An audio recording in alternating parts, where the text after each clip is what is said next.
It's always a joy to be here. Thank you, Mrs. Makinde, for inviting me back. And thank you to all those who've given a feedback in terms of the previous sessions that you've had me speak at and how that has been of benefit to you. That's very encouraging to me that the message is getting across to us and that these things are actually producing change. Just to say that I'm hoping as well that today will be very beneficial. I plan to make it as interactive as possible so that we not only interact with each other and learn from each other, but we also learn from ourselves. So in terms of Ayodele will be learning from himself. And that's something that is also very important, just as Ms. Makinde has said, that usually in relationships, the most important factor in that relationship is the person that I am bringing into that relationship. That influences every other thing about that relationship. But many times we focus on what the other person is bringing, when in actual sense, we are the recipients and it's actually what we are bringing and who we are bringing that is most important in that relationship. So I'm going to share my screen now. Right, so that's what we've got for today. So we're going to be looking at the parental and emotional intelligence. We are going to be looking at naming emotions. Naming emotions is a very, very key part of being emotionally intelligent. And the good thing, I want to start by saying that emotional intelligence is something that we can all learn.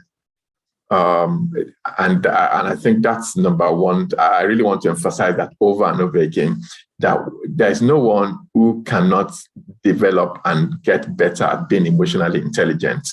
Because in the past, we used to think that academic intelligence, the natural IQ, intelligent quotient, that was something that was inflexible. That was something that you couldn't develop, that the brain was inflexible, the brain was unmalleable, and that you couldn't change your brain. But thank God, in the last 10, 20 years, science is now saying, actually, you can change your brain. So if you can change your brain, that's good news, that even if you can improve on your intelligence, academic intelligence, how much more emotional intelligence? So really, we are starting at a good place. And I feel excited that this is a one battle, is something that we can actually do something about. And thank you to everyone who has come up to today, because I know it's a Saturday afternoon and there are 1,001 things you could be doing. So conquering toxic thinking styles, that's something that I'm really very passionate about. And the reason I'm passionate about it is because it has worked for me. These are things that I'm not just saying because I read them in books, but I've applied them in my life and I know it works persistently if we do it right. And then personal mental well-being plan, that's also something that we'll be looking at. And then I'll be sharing relevant resources. So the law of diminishing intent, I usually start these workshops by saying that the law of diminishing intent simply says that the longer you wait to do something that you know you should do or you ought to do, the greater the odds that you will never get around to doing it. The long and short of that, just to boil it down to basics, is this.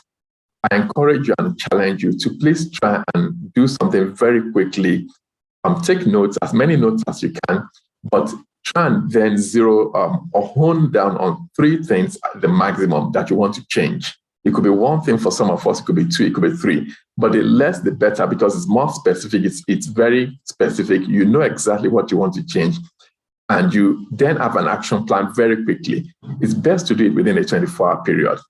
So decide on the things, take notes as much as possible, review your notes as quickly as possible, hone down on not more than 3 things that you want to take action on, and then formulate an action plan very quickly as well. So it could be 3, not more than 3 as well. And then importantly, find an accountability partner. Change is not a walk in the park. Let's face it. Most people who are in this room are probably in their middle age or dancing around it or even on the other side of it. So change is not easy, but change is possible. And every day in, day out, we see experience of people who change. So it's not easy, but it's very possible. And accountability, being accountable to somebody, saying, okay, you are my friend, you are my best friend, or you are my friend at work, you are my colleague. Let's do this together. I want to be accountable to you because I want you to ask me as I go through my journey in this process of becoming a better parent. So really, that's the welcome. Really, that's the welcome bit. And those are the things we are going to cover. The other thing I'm going to say is that this is going to be really very interactive and also reflective. Interactive in terms of we are going to be interacting in groups, but importantly, reflecting with ourselves. So we are going to have personal periods of reflection as well. Okay, and usually when I talk in a professional capacity, I will usually just give this disclaimer that it's a workshop, it's information presentation, it's not a personal consultation in any way. And if there are health difficulties, it's best to consult with the individual's own personal health professional, either the mental health professional or the physical professional, in terms of making decisions. And as Mrs. McKinsey has said, this is being recorded so that everyone is aware of that. So now let's start. I promise this is going to be interactive. So if you are going to give a title to this, just looking at these 4 little snippets of if you are going to give a title to what's on the screen now, what would you call it?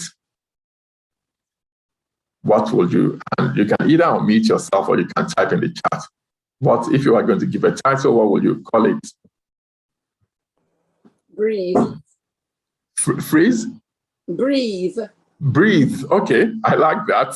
Yes, yes. Sometimes we don't always remember to do that, and yet it's very important. Breathe. Okay, emergency landing. Okay, yes, I agree with you. That's actually that's actually capturing the context of it. Indeed, it's an emergency landing scene. Okay, anything else? Consent. Okay. Consent. Sorry, I missed that. Concern. Concern. Okay, concern. Yes. Oh, yeah. In that situation, certainly warrants concern. I'm just going to catch up on some of the charts here. So somebody has said self-care first, then others. Okay. That's yes, very, very precise. Self-care, then others. Yes. Take care of yourself before you can help others. That's from KK. Although we are recording, personal questions and information will be edited out. Okay, that's good to know. So personally, so feel free to know that personal information will be edited out before the video goes into public domain. Look after yourself so you can take care of others. Thank you. So really, every comment here has been really precise. We've all looked at this image from different points of view, and that's interesting. It's a point of concern. It's an emergency. It's true that you take care of yourself first in order to take care of other people, and also self-care. Yes, all of those just capture the reason why I've put it there. Because as parents, particularly as mothers, I know there are many mothers here, possibly everyone. The reality is that that's something we don't intentionally do. And COVID-19 and the pandemic has been a game changer. I say this with all with a sense of responsibility, that COVID-19 has brought us into a situation in our lives as individuals in which we cannot only stop again at being intentional about our physical health, we also now have to pay attention to our mental well-being. We can't take our mental well-being for granted any longer. You know, we just assume that everything will work out fine. Everything will just fall into place. Like we used to assume about our physical health. And we are now knowing that really, maybe there's a lot we can do. Also, in terms of mental health care, there is now a lot we can do. So we need to be more intentional. We can't just say it will happen when it happens, or because it will happen when it happens, never happens.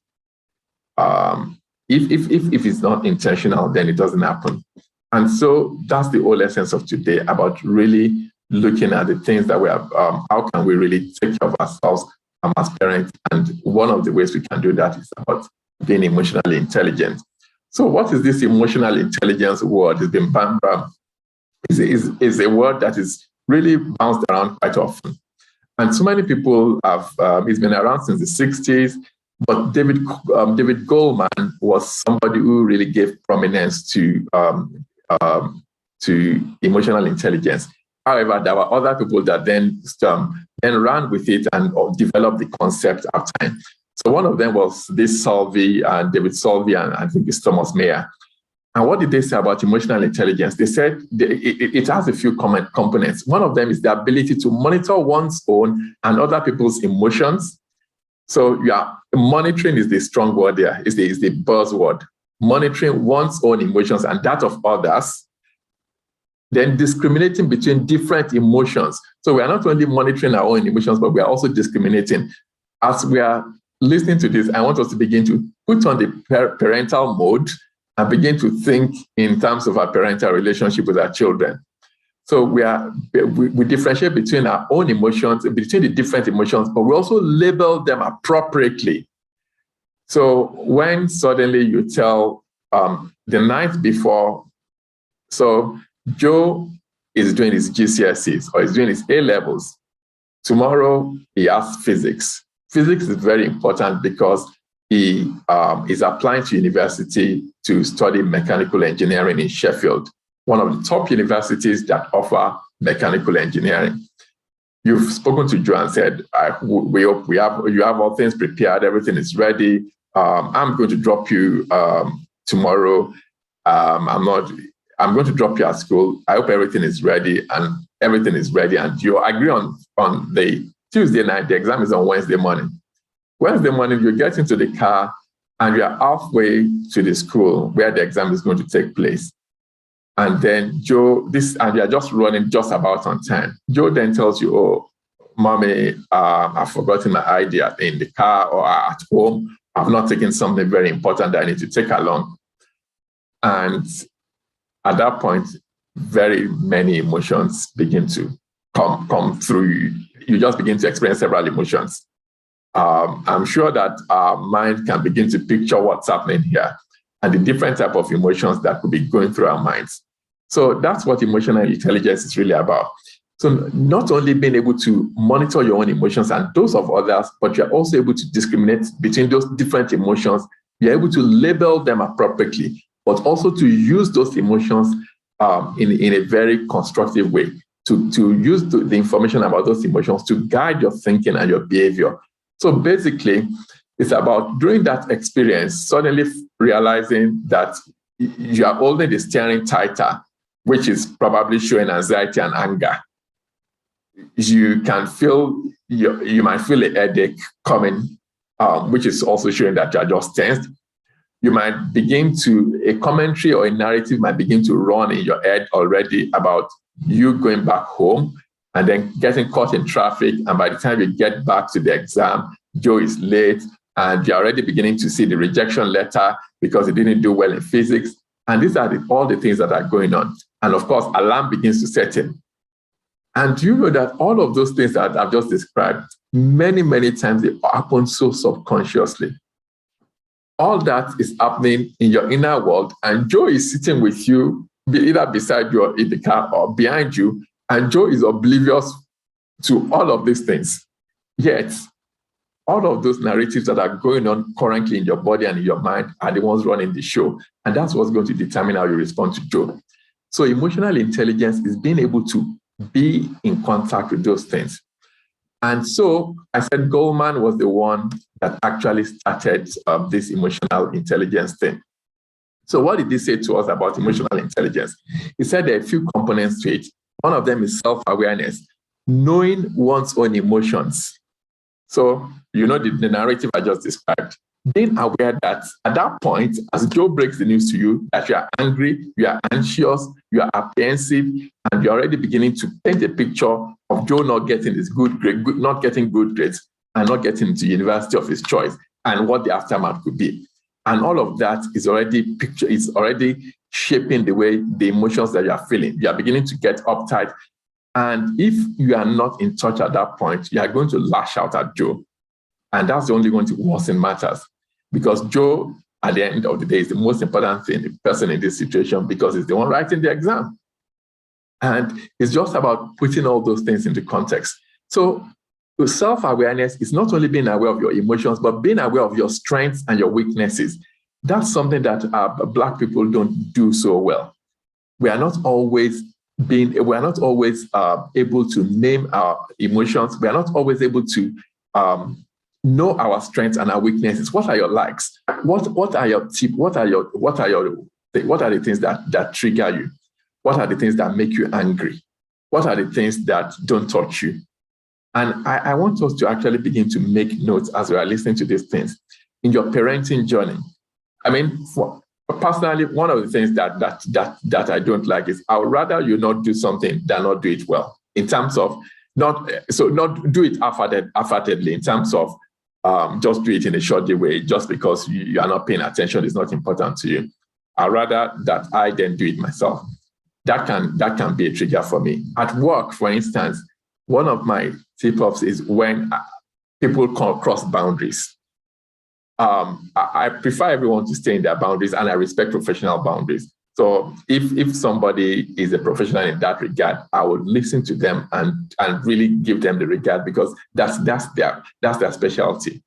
But when people start crossing boundaries, it causes problems, because people are entering into zones that they're not really competent in, and it just causes commotion. I don't like that.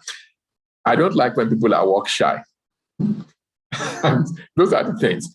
And those are things that, so in our parenting relationships, what are our strengths? What are the things that drive us? What are our values? What are our goals? What drives you as a parent? Some parents, they just want socially balanced children. Whether they achieve or not is not a big deal. For some parents, they are driven by the fact that this child needs to achieve. That's important. So what is it that drives you? And how do you, in what way does that guide your decision? Because all of those things every day are playing out, every single day, in our relationship with our children, in our relationship with the world. All those things are playing out, whether we like it or not. And so it's important that we know the things that are shaping. Sometimes you just lash out, or sometimes you are passive. There's a reason behind it. Just like Ms. Makinde said, there's a reason behind every behavior. So self-awareness, and that's one challenge I'm going to throw to us today. Let's write all these things down: the strengths, the weaknesses, the drives, the values, the goals, and begin to unpack them in our relationship with our children. That will be one of the greatest gifts we could actually give to them. Getting to know ourselves more, so that we know who is going into that relationship with Joe, or with Barbara, or with Deborah, or with Ade, or with Ola, or with Ngozi. We know who is actually going into that relationship. Self-regulation is being able to, now know yourself, you know the emotions, you're able to then control and direct those emotions in a very constructive way to adapt them to situations. When you get angry, when Joe suddenly, now you are now to the editor and go back home, rather than just say the next thing that comes to your mouth, rather than remind him that this is physics, that you know that this is very important for you, rather than remind him that it's applied to Sheffield, where mechanical engineering is very top-notch, and they don't just take people who miss the grades, rather than remind him how long it's going to take to go back home and how he might miss starting the exams on time, rather than remind him, rather than react, it's about really being calm, taking a deep breath, counting up to 10, and deciding, okay, Joe, we're in this situation together now. On the same side of the pitch as you. I'm in your team. Because that's what Joe needs to hear now, that mom is on your side. I'm not the opponent here. I am on your side. We're on the same team. And we're in this together. Yeah, if this boat floats, we are floating together. If this boat sinks, we are sinking together. But because we are together in this, we are going to make this boat float. That's what Joe needs to hear. And the thing is, that can only be intentional. If we haven't thought about it, if we are not in touch with the emotions going on currently in our minds, we would lose the game. Social skills. So it's about managing the relationships with others. That's exactly what we are doing in that particular situation. It's really about really managing things. And then empathy. Just for once stepping out of the mom role and stepping into Joe's role and thinking about the narrative that is also going on for Joe right at that point. Let's remember that Joe is still the one that we're going to drop off at the exam hall when we come back, and is going to go in and write the exam.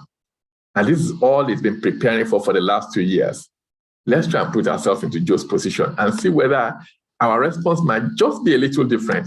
And then motivation, awareness of what motivates others. What's in it for Joe at this time? What type of personality is Joe that would actually help me to respond in a particular way at this time? Will it be somebody is it somebody that I can just remind that, be calm, Joe, it's going to be okay. I'm sure you're going to get the grades. Or is it somebody that can that reminds and say, look, Joe, you remember that you are the one that wanted to go to Sheffield. What motivates Joe? Are we going to remind him about the fact that one of the things that motivated him to apply to Sheffield was because of the rugby team? What are we going to tell him at that point? What is it that is important to him that we are going to use as a leverage to actually motivate him in a positive way? So going on, we are then going to do an exercise. So Mrs. Makinde is going to please break us into groups. But before you do that, Mrs. Makinde, let's look at what the exercise is. So naming emotions is what this exercise is about. And we might use up to 10 minutes or more, depending on how it goes, because it's very crucial that we name our emotions. So basically, naming emotions is really, I'm going to show a slide now. I'm going to ask that we please take a photo of this current slide and also the next slide that I'm going to show. So we are going to go into 4 different groups. In group 1, room 1, the breakout room in room 1, you are going to name from the next slide the high arousal and positive emotions. The slide is going to be full of emotions, very busy slide. But in room 1, the 4 people in room 1 are going to work together to name the high arousal and positive emotions. In room 2 is going to be the high arousal and negative emotions. What are the emotions on that slide that actually meet the 2 criteria that are both high arousal and negative? And then room 3 is going to be low arousal and positive emotions. You are going to name them. You might either keep a list or somebody's written in the chat. Okay, room 1. Yes, okay, thank you for writing that. So good. So, and then room 4 will be low arousal and negative emotions. So everything is just down. Everything is in the south. So I hope we can take a photo of this because it's easier for us. And then Ms. Makinde is also very thankfully helping us to write it down. So just room 1, high arousal, positive emotions. Room 2, high arousal, negative emotions. Room 3, low arousal, positive emotions. And room 4, low arousal, negative emotions. So that's what we are going to have. And then I'm just going to move on to the next slide where we're actually going to see the, right. So those are the emotions. You can also please take a photo of those.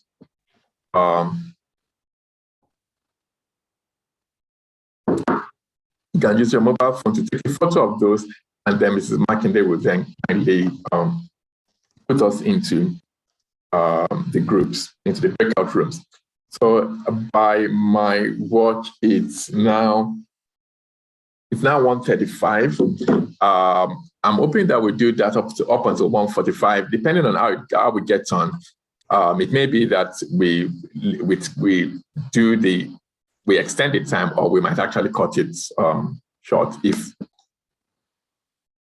Sorry, that was my mistake. Yeah, that's fine. I'll open the rooms now.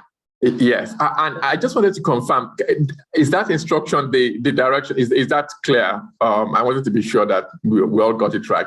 Please just type in the chat or do a thumbs up just to know that we all understand what this breakout session is about.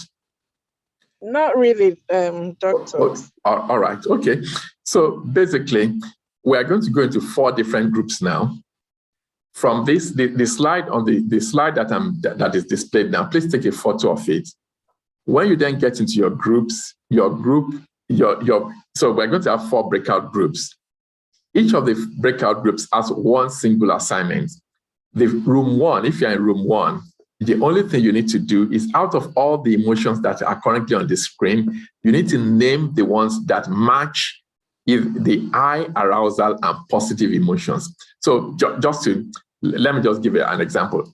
Being happy, it's high arousal and positive. Yeah? Being hopeful, is high arousal and positive, because I've never seen a happy person who is doing this one. The happy people, you can see them in your face. They are very happy. They are full of energy. So that's what that's about. And then, so each of the groups, so room 1 will be high arousal and positive emotions. Which out of these ones, and we are going to record them and then give us a feedback when we come back together. Room 2 will be the emotions out of all these emotions that are high arousal but negative. Yeah. And then room 3 will be low arousal emotions, but they are positive emotions. Low arousal emotions, but positive, will be something like relaxed. Somebody is relaxed, is not rushing all over the place. They are chilled out, but it's also a positive emotion to be relaxed. Yeah. So let's see what room 3 will be looking at all the other low arousal and positive emotions. And room 4 is low arousal and negative emotions. A low arousal and negative emotion will be being depressed. So it's negative, and it's also low arousal because everything is down when somebody is depressed. Yeah. So really understanding arousal and mood states, the way to really find out, because we need to be in touch with our own emotions in order to be able to manage our own emotions and manage that of the children. And managing our own emotions, really, what's in it for us? We know that mood management is very crucial to stress management. That's the bottom line. Mood management is very crucial to stress management. If we're in touch with our emotions, we can name them and we can actually see that, look, I'm getting anxious, I'm getting tense, I'm getting angry, I'm getting frustrated, I'm getting bored, I'm feeling hopeless in this situation, and then do something about it. It's when those emotions run riot, they are not attended to, that it becomes a problem, and then they erupt in a volcano one way or the other. So high arousal and positive emotions, usually you feel energized. You feel like you've got a positive humph. You feel like you've got what it takes to take on life. So when you are feeling like that, usually it's because you are in a high arousal and positive state. When you are feeling stressed, you are in a high arousal, all the chemicals, all the hormones are running riot in the body, but it's also a negative state because you don't feel in control. So feeling stressed will mean that you can almost tell that when you're feeling stressed, all the other high arousal and negative emotions will usually be present. When you feel low arousal and positive, relaxed, mellow, peaceful, contented, confident, all of those are associated with renewal. And they are the holiday feel when you are just lounging on a beach on a tropical island or somewhere, and you are just chilling out and being grateful for life. Those are states. So when you are feeling like that, they are the low arousal, positive emotions, and they are the places to go. Those are the places you want to go to when you are feeling stressed. That's the low arousal and positive place is a place to go to recover from high arousal and negative place. And then the low arousal and negative place is where we have been excessively in the high arousal and negative place for so long that we've run out completely of steam. And it's just battery is flat and burnt out. And the place to then first go to will be low arousal and positive place, a place of renewal to re-energize ourselves until we can then renew ourselves enough to be able to get to the high arousal and positive place and become productive again to community, to our families, to every place where we belong to. So I'm just going to move on, and that model is actually by MEAD. They are quite a very they are quite a well-known, prolific management consultancy organization in the UK. So right now, next thing is we need to, managing our emotions, secrets to manage mood management, because this is really about ourselves. It's really, really about understanding our triggers. The simple format to think about is this. The pattern that we usually follow is we have a thought. We usually have a thought. That thought will then lead to an emotion. The emotion will then lead to a behavior. So there's a trigger, like when Johnny forgot his stuff at home. It then leads to a thought, oh, Johnny is going to fail this exam. and then they are not going to get him. He's not going to get into Sheffield. He's then going to have a gap year that he didn't plan for, and all those riots that are going on. And then it then leads to emotions of fear, anxiety, anger, irritation, frustration. The body gets tense. You are holding the steering very tightly. You are feeling a feeling of headache or feeling of giddiness. Your throat is dry. You might have tremors. But in addition to that, you then behave in a particular way, and usually it's to lash out at Joe. It's going to be some sort of lashing out. It's going to be some sort of irritation, aggravation that is then going to play on Joe's own emotions as well. And of course, Joe is already having his own struggles, and you can imagine the cocktail of two emotional volcanic eruptions in the same room or in the same car when Joe is about to write an exam. I'm sure we don't want to imagine what the outcome of that is going to be. So it's really about triggers. Triggers lead to thoughts. So we need to know our own triggers and discuss them with our children. We need to be in touch with our own thoughts. And we are going to get to that because that's the next exercise we are going to do. We need to know our own thoughts and to know the body emotions that arise from that, the bodily sensations, and then the behaviors that are coming in there. So mastering the triggering process is really, what are my triggers to feeling distress? What are my triggers in my parental relationship? What triggers me? What sets me off? What thoughts go through my mind? This child again, he never listens. This child again, I never did this to my parents. Can you imagine? In this day and age, these children are just something else. So those are the narratives that are going through the mind. What emotions do I feel? Feelings of irritation, feelings of anger, feelings of sometimes being taken for granted, being unvalued. What happens in my body? I start raising my voice. You see, in the 18 months, one of the strongest things I've learned from young people of African or of Black background in the 18 months about what irritates them most about their parents is the voice. And please, let's write that down, is the voice. You see, when we start raising our voice, I'm getting excited there, I'm raising my own too. But when we start raising our voice, we've lost the battle. Because those children, it's just alien to them. And that's the end of story. So what happens in my body and what do I do? How do I behave? I might be gesticulating, I might be screaming, I might be shouting, I might be dramatizing. And those young people are not used to our drama. So, right. So let's move on quickly. This is also a very a very nice quote. So Epictetus was a Greek philosopher. He was associated with Stoicism, facing life in a different way. And this is something profound that he said. He said, men are not disturbed by things, but by the principles and notions that they form concerning the things. So every event in life is a neutral thing. It's the label and the emotions that we attach to it that actually makes it play out in a particular way. And I cannot say that well enough, because not only did Epictetus say it, it's also the wisdom of Solomon in Proverbs. It's now even the wisdom of cognitive behavioral therapy. It's been said, it's been believed over the years, and it still remains true until now, that it's our thoughts that actually write those. It's the thoughts that we attach to those events and the way we interpret them that actually makes them play out in a particular way. So the events come neutral.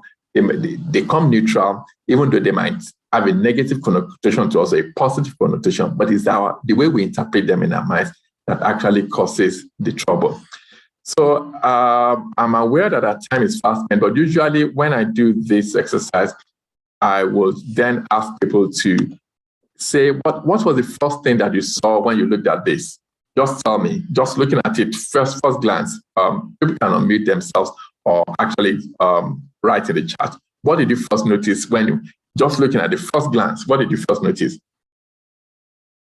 It's more than one. It's a number of people and so on there. I can see like the Okay. lips. I was drawn to the weird shape of the mouth, and then I realized there was legs and so on going on. Okay, good. Thank you. I like that. Yeah, and always, there's so many things going on. There's always more to what's going on in our minds. There's always more to what's going on than what's going on in our minds. So many times there are several explanations, several things that are going on in that explains what we can see, than more than what's going on in our minds. Thank you for that. Any other thoughts? Did anyone say anything else? To me, it looks like things are not always as they seem. So initially, Absolutely. On closer look, it's composed of several other things. Absolutely. It's not, and thank you for that. And just to push that a bit further, actually, our mind tells us lies sometimes. I know that's a tough one for African people to take on, Black people, not just Africans, Afro-Caribbeans, or even everyone. Sometimes our minds plays games on us. The thoughts that come to our mind are as a result of the way we have been parented, as a result of the experiences we've had in life, as a result of our exposure, and as a result of our education. Now, this picture on the screen, can you see this old man? Can anyone see this elderly man? Can anyone see these soldiers, or the ballerina, or this lady, or this gentleman with the face over here? So there's so much going on, and that's the face of the ballerina. There's somebody else holding the ballerina there. That's the leg of a ballerina. That's another leg. So much happening. So much happening there. And of course, there are also faces like skulls over there on the background there. We don't know what that is over there as well. So much going on. And it just tells us that really many, many times what's going on is more than the narratives, and that sometimes we're actually reacting based on lies or based on fiction or opinions rather than fact. And many of those opinions are based on our experiences, the way we've been parented, our own exposures, and our own education, but they are not necessarily true. So thinking about our thoughts, there are 3 levels of thinking. Science tells us, cognitive science, neuroscience tells us there are 3 levels of thinking. There's what is called conscious thoughts. Every one of us came to this workshop today because we decided, and we knew the time was going to be 1 p.m. and we logged in and we're here. But that's only about 2%. Conscious thoughts are only about 2% of our total thinking. A lot of our thinking takes place on a subconscious level, so they're almost automatic. Before we even know it, we're already in it. A lot of us, and it's something we can learn to actually be in touch with our thoughts, because if we are not, we cannot become emotionally intelligent. Key part of being emotionally intelligent is being in touch with our thinking. So the second level is the level called automatic thoughts. Automatic thoughts are the thoughts that automatically arise in our minds, and they run all day long. For instance, now you are listening to me, maybe in the background somewhere in the next room that you can still within earshot. Maybe there's a television program playing or a radio program playing, and then they just mention something on the radio program, or maybe they mention a name that you're familiar with, or for those who play football, Manchester United or something, and it just picks your hair. All along the commentary was running, but you weren't paying attention to it. But it didn't mean the commentary was not running. It was just that you weren't paying attention, and then suddenly they say something and it picks your hair. Every single waking moment of our lives, there are commentaries going on. And we can actually be more in tune with those commentaries, because those automatic thoughts, when they are positive, they lead us in a positive direction in our lives. When they are negative, they go down south in career, in marriage, in relationships, in parental relationships, in every association, in friendships. Negative automatic thoughts have been associated with negative outcomes.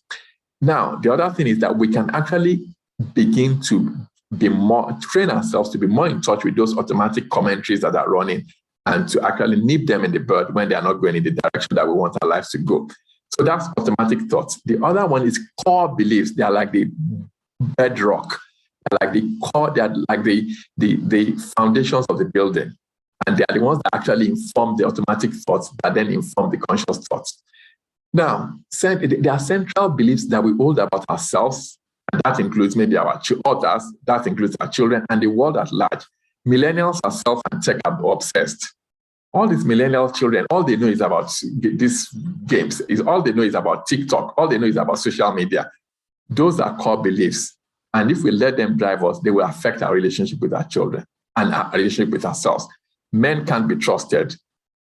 Women are only after your money. Those are all core beliefs that people hold, and it drives their lives. Generation Z children are lazy. They don't like to do anything. They just like to get money. The world is a hostile place. And then just all sorts of stories like that. And there are core beliefs that we've acquired from experiences we've had in our lives. And they then drive the way we think about life, about others, and about ourselves. So very quickly, I'm going to ask us to please bring up our handouts. Please let's refer to handouts. I'm going to also stop sharing, and I'm going to bring up mine, or actually share mine, so that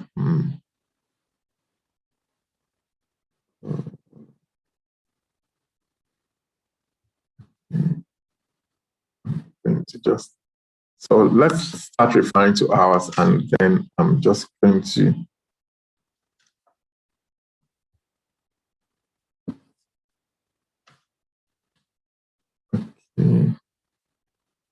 because we are going to have some period of reflection where we are actually going to look at those things on the it's interesting.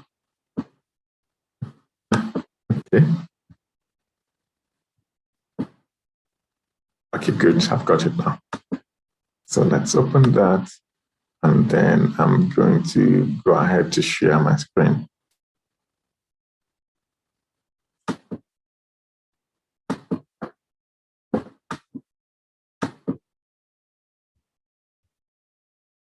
So what I want us to start doing is to look at the definitions of each of those dysfunctional thinking, and to see which ones we can relate to the most.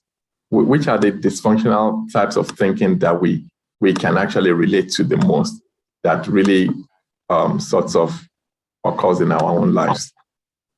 Okay, let's see.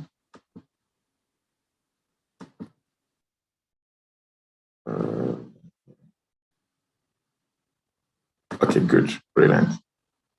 So I'm sharing my screen again now.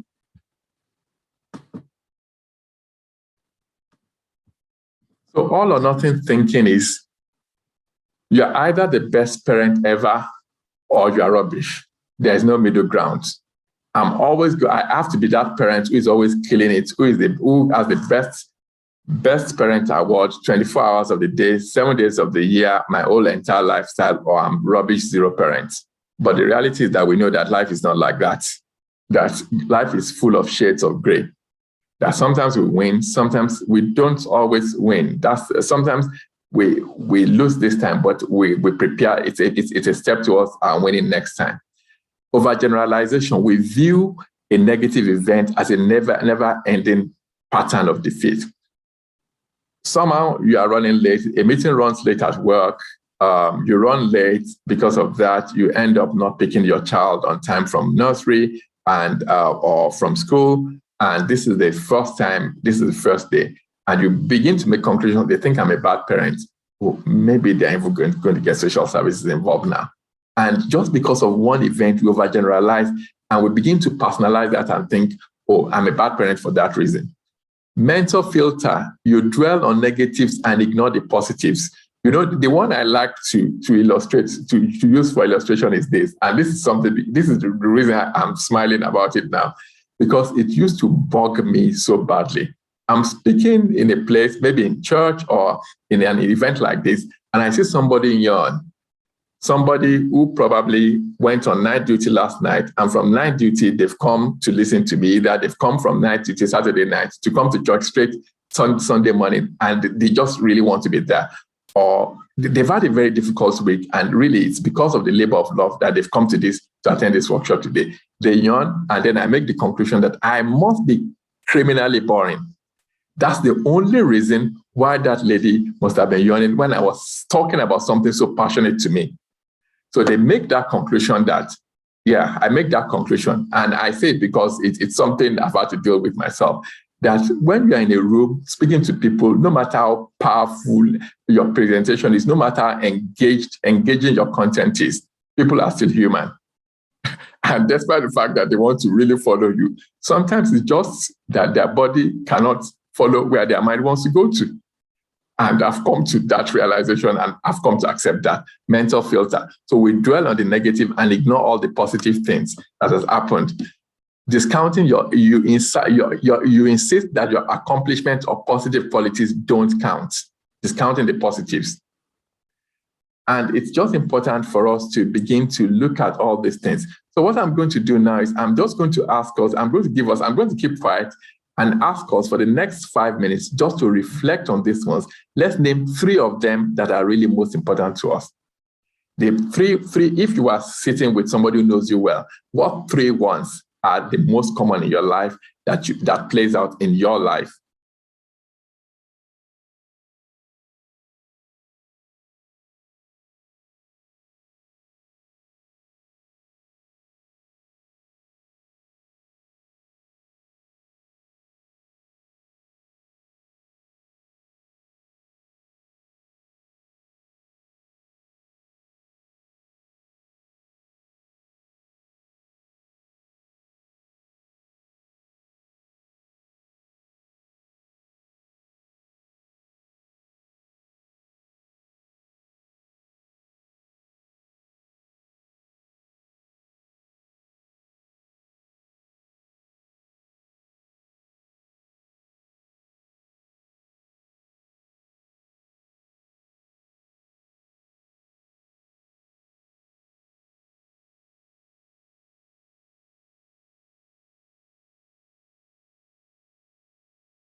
Okay, so somebody said, how do you handle anxious teenagers who feel there's nothing their parents can do to help? Also, the teenager feels that anything the parent says is not relevant because they don't understand them. So how do we deal with anxious teenager then? How do we say that we can understand? Yes, thank you. You're muted. Yeah. Thanks. Yeah, thank you. I think that's a very relevant question because teenagers, recalling when we were teenagers, we felt that we knew everything about the world and we were home and dry and we just knew how the world worked. But the reality is that listening to them might actually be the most profound thing we can do in moving forward with that. So just listening to them without jumping to conclusions, without mind reading, without any personalization, just really listening to them and giving them full attention, wanting to see it from their own lenses, looking at the world through their own lenses. For instance, what's making them anxious? Why are they anxious? What's the worst case scenario? What is it that the image that they are painting? What is it that is really looming larger than life for them? And it's there that we can then get a conversation going.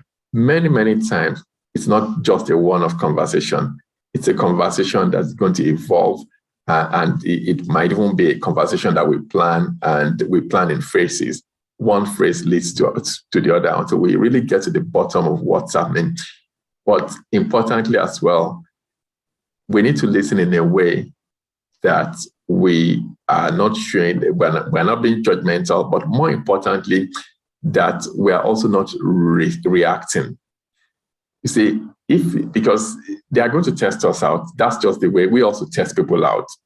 We want to be sure we release information in phrases, and we want to be sure whether it's well received or not. And if we get a reaction, we hold back, we just go back into our shell. So that would be, it's really about listening to them first.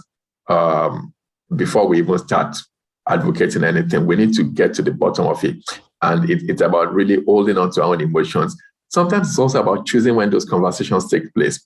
It's not ideal when we are tired and we are burnt out ourselves. It could be even when we've had a very difficult day. We need to choose the moments when we actually engage in those conversations. So that's also, be sure that you are buoyant and you are really in a very energized place, in a chilled out place yourself, to engage in those conversations, because otherwise one could very quickly run out of emotional quota, emotional energy, and then things go pear-shaped. Okay, thank you very much. Somebody sent that it's okay. Is it okay to let your children see or know your vulnerabilities or struggles? That's quite an interesting question. Thank you for asking it, Dr. Jolomi. I think it's really about being age appropriate. I think it's about really sharing what is appropriate for that child's age and emotional development. It's not just age, it's also emotional development, because children develop emotionally at different levels. So the fact that somebody is advanced in age does not mean they're emotionally developed. And we know our children well enough to know what's safe to share with them. But I think that as part of their emotional development, one of the things that we owe them as parents is to actually share vulnerabilities when it's appropriate and at appropriate levels. Because one of the challenges that young people are facing in this day and age is that resilience is not such a strong thing. And it's because they are not used to that type of world where vulnerabilities, challenges are real. So it's good to let them know that that's part of ups and downs are part of the stories of life. Detours and delays are part of the stories of life. And that's part of the things they need to know how to deal with and to be prepared for. It's inevitable. It's going to happen. And because they are role models, if we give them the picture that it's okay, life is always going to be a straight course from A to B, they're going to go into the world, even as young adults, thinking like that. For a case in point, one of the surveys, the Office of Health Improvement, in fact, it was on the back end of this, the video I showed earlier, it was on the back end of this survey, the Office of Health Improvement and Equalities study, that video was released. They found out that the worst out of the whole nation, the people who are most affected in their mental well-being by the COVID-19 situation and the lockdown was actually young adults. Out of the different age populations, it was the 18 to 35-year-olds that were most heavily affected by the impact of the COVID-19 in their mental well-being. That's profound, because it just came, they just were not prepared for it. It was just, it was too difficult for them to cope with. And that's because the world has never been like that for them. It's never been like that for us, but we've got more experience under our belts to deal with it. So I hope that answers the question. Yeah. So sorry, I've got another question. So on the back of, because part of the first question was that the teenager does not engage. So how can we tease out what they're battling with? So it's by spending time with them and not being so pushful about our agenda. So spending time with them, just being with them. We know that someday that trust will develop to the point in which they let down their guards. It's like peeling an onion. To get to the core, you might have to peel several layers, and they will keep testing us with more personal information, more intricate information, more intimate information. It might take time, but it's about those, because the most intimate and most personal things that they are dealing with will come at the unstructured moments. They will come when you are just preparing dinner together and having this mother-daughter talk or son-father talk, and it just comes up with something so very phenomenal and so insightful or so instructional as to what's going on. And we will take it in our stride and not make a drama of it, because if we make a drama of it, then that outlet will be blocked. So really, it's about time. We can't rush the process. My question was from that is, obviously, because anxiety is a bit common now, but obviously we're working to prevent it. So when is the time to get, from your own experience, or how will a parent know when this is the time for us to seek outside help? Okay, so I think that if it's persistently interfering with schoolwork, teenager is interfering with their social life or the young adult social life, in which they are no longer interacting at all. It's interacting with their family relationships. So several domains of their life is now being affected. Maybe school grades are dwindling, or even they are taking time off work, or you can see that they are not sleeping well at night for weeks on end. After a couple of weeks, I think it will be important to speak to somebody. Usually, one of the things that I think that parents are now doing is that they are taking informal advice. So they will ring somebody or get connected to somebody who at least knows something about mental well-being, and they'll say, I'm worried about Joe, or I'm worried about Ola, or worried about Lola, or worried about Ken. Can you tell me what's going on? What do you think? What do you think we should be doing? And then that can inform. One can then benchmark that and see whether there's a need for further help or not. Thank you very much. I think our last question is, how can we appreciate and celebrate ourselves without feeling guilty? That is taking time to look after ourselves. Yeah. Thank you very much for that. I didn't get to the part about taking care of ourselves in terms of the nitty-gritty. I call it a 6T approach: taking care of our trust, taking care of our temple, which is our bodies, taking care of our thoughts, which we've done extensively today, taking care of our talents, that's our talents and treasures, which include our relationships, and then taking care of our traumas. Those will be the 6 T's in order to take care of ourselves. But the bit about it is there are 3 fundamental things that I've found that has helped me. One of them is that I'm irrevocably loved. So just like any other human being on earth, I am irrevocably loved. And so I deserve that love. And the only way I can continue to give that love back is to receive it first. So I'm not so that relieves me of the guilt of, why are you taking time off to nurture yourself? Because really, all of us want to be great parents. All of us want to be great doctors. We want to be great charity CEOs. We want to be great nurses. We want to be great engineers. We want to be great web designers. We want to be great at everything we do in every of our relationships. But when it comes down to the bottom line, and I remind myself that if I don't take time to replenish, I'm going to burn out, and I'm going to be rubbish at all of those things. That gives me the permission to feel comfortable about really taking time for me. And then sometimes I block out things in my diary. I just say, this weekend, I'm not going to take on anything because really I need to replenish because I'm feeling flat out. So it's really about turning it on the edge. We are driven. We always want to be purposeful people. We want to contribute to community, contribute to society, contribute to family. But when we remember that we can only continue to do it well if we are replenishing ourselves, it gives us the permission to feel comfortable about doing that. Okay, thank you so much. Sorry, I've got another one. Probably make it the last one. How do you get help for someone who doesn't feel they need it, and you don't want to intrude or seem to be forcing your will over theirs? Yeah. So yeah, that's true. A lot of people with particularly common mental difficulties will not acknowledge it. It's really a fear of what's going to happen if I acknowledge it. So trust is a very powerful thing. So sometimes one of the most powerful things we can communicate to those people is that I'm here for you.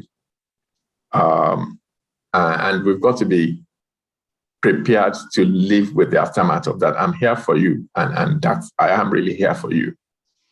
Whatever you disclose or reveal, I'm here for you.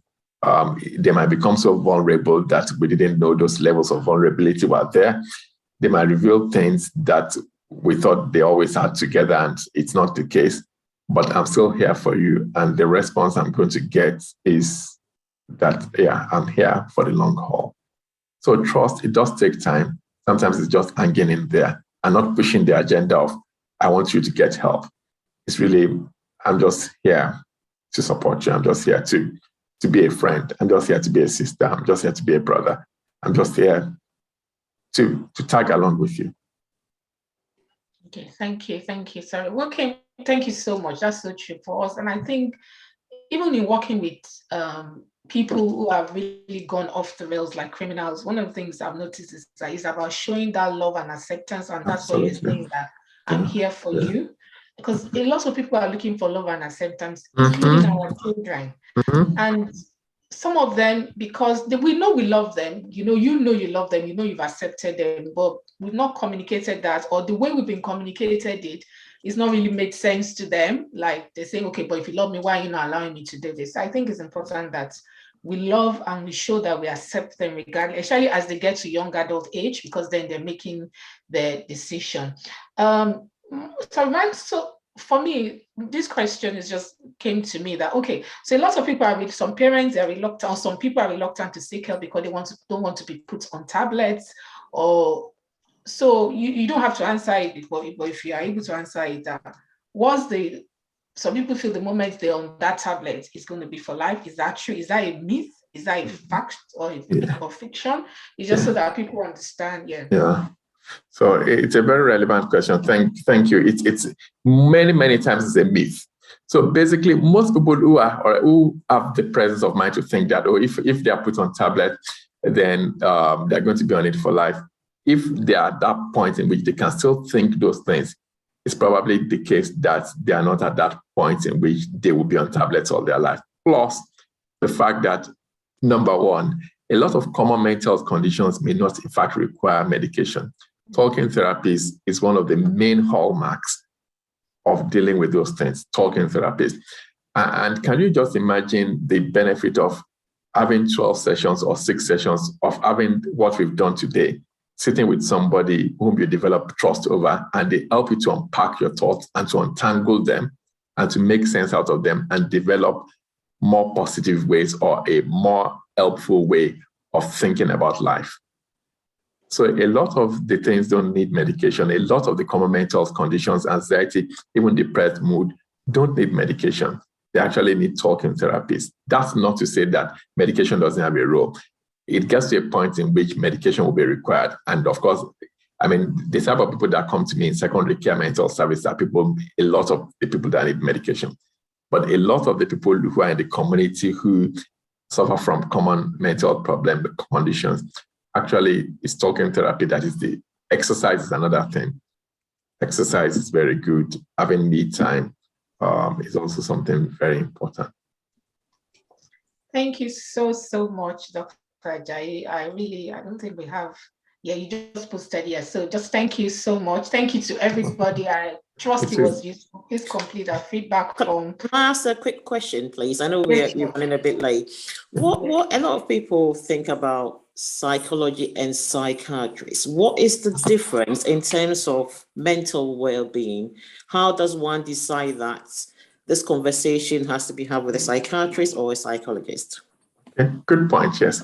So basically, a psychiatrist is, I'm a psychiatrist. A psychiatrist is somebody who has a medical degree first. So a psychiatrist is a medical doctor first. And then under our belts, we've then got several years of training in mental health, in neuroscience, in the medicine of the mind. Our psychology colleagues, a lot of them also have PhD degrees, very, very thoroughly experienced people. And all of them are, or in fact, most of them, if not all, have a basic psychology degree first. And they've got several years, many years of professional training, clinical training, a lot of them with PhD degrees, to then know how to use different forms of talking therapy to deal with the mind. So the psychologists, our psychology colleagues, don't prescribe any medication, but they will be able to assess, they will be able to assess and also deliver different forms of therapies. Now, the question about where do you go to, usually it's not the person who is referred that actually makes the decision. There's an assessment process, and the GP will be the first place to go to. After the GP sees the person, they will usually refer to the appropriate service, either a primary care mental service or a secondary care mental service. At the point of assessment is where that decision is taken. So the person is then, when the person is then assessed, the options are then discussed. So it's usually a collaborative decision in which we would say, this is what we think will help, but it's important that the person buys into it.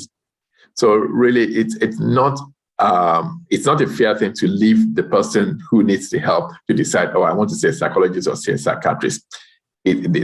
What all we require of them is to come forward and ask for help by speaking to their GP first, and the GP will then signpost them to the appropriate place. And when they get to that appropriate specialist service, an assessment will then take place, and they will then be moved forward to where they need to go to. I hope that answers the question. Yes, it does. Thank you.